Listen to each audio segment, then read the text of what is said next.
Since we're on the topic of Russia and Ukraine, you mentioned a full-scale invasion in 2022. And then you mentioned, I think it was UN 24, the Article 24 is the one that UN Article 24, yeah. 24 that defines force, if I'm not mistaken. Is that what you said? It prohibits the use of force. So, with that said, is Russia's 2022 invasion an illegal invasion of Ukraine? Yes. I mean, the Okay. short answer is yes. Um, there's no question that that Russia has engaged in an unlawful use of force against Ukraine. Russia's offered a number of theories or explanations or defenses or justifications, but at least in this lawyer's view, I think those are impermissible or unpersuasive justifications. Russia has said that it needed to invade Ukraine to protect ethnic Russians, Russian speakers in eastern Ukraine, from atrocities and genocide that were being perpetrated against those people by the Ukrainian government. There are two problems with that.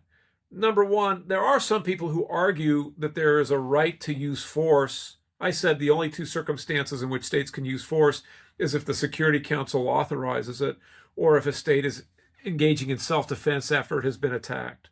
There are some people who argue that there's a right to use force to basically stop another country from slaughtering its own population. Now, I think most lawyers and almost all states in the system would say that's actually not a recognized legal basis for using force. But the bigger problem was there was no mass atrocities being carried out against ethnic Russians in eastern Ukraine. It simply wasn't true.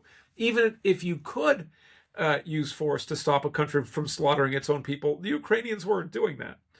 The Russians have also said that they were using self-defense because they were concerned that Ukraine might join NATO at some point and that there could even be nuclear weapons stationed on Ukrainian territory. But again, the exception to the prohibition on self-defense applies when a state has suffered an armed attack. Or maybe some people argue that the law has been interpreted to allow a state to use force if it's facing the imminent threat of an armed attack. The idea that Ukraine might at one point join NATO and could conceivably at some point have nuclear weapons on its territory certainly does not meet this test of an imminent threat of attack. And then the trickiest issue is the Russians recognized, as you may recall, two of the territories in Ukraine that declared independence, the Donetsk and the Luhansk People's Republics. And it is now said that those countries have decided to be annexed by Russia. But immediately after they declared independence, Russia recognized those countries as independent countries and then said that those countries had invited Russia to assist them in defending themselves against Ukrainian attacks. The problem there is that these countries did not meet the requirements for being states under international law.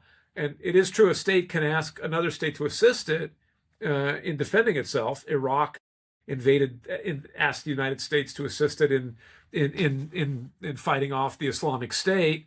But because the Luhansk People's Republic and the Donetsk People's Republic don't meet the requirements for statehood, they did not have legal ability to invite Russia to defend them against Ukraine. So yes, those are the theories that Russia has advanced.